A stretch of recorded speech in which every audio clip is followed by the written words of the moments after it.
Umapela si Tingog Party List Representative Jude Asidre kay Senadora Amy Marcos na tigilan na ang pagpapakalat ng walang basehang conspiracy theories patungkol sa umano'y planong pagpapalawig sa termino ni Pangulong Bongbong Marcos. Kasunod ito ng inihayag ni Marcos na binabalak umano ng administrasyon na isulong ang charter change at term extension kapag nabigong makuha ang sapat na boto para makonvict si Vice President Sara Duterte sa impeachment trial. Ayon kay Asidre, makabubuting tutukan na lamang ni Marcos ang pagganap sa mandatong iniatas ng konstitusyon kaugnay sa impeachment proceedings laban kay VP Sara.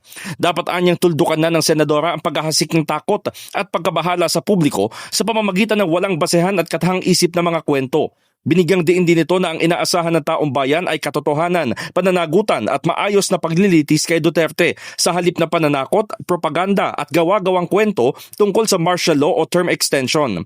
Paalala pa ng kongresista, malinaw sa saligang batas na hanggang 2028 lang ang termino ni Pangulong Marcos at hindi na siya maaaring tumakbo muli sa pagkapangulo. Kaya naman ang paulit-ulit na pahayag ni Senadora Amy ay nagpapalalim ng umano ng tensyon sa politika at kalituhan. In the heart of changing lives, ako si Brigada Haji Caaminyo ng 105.1 Brigada News FM Manila, the Music and News Authority.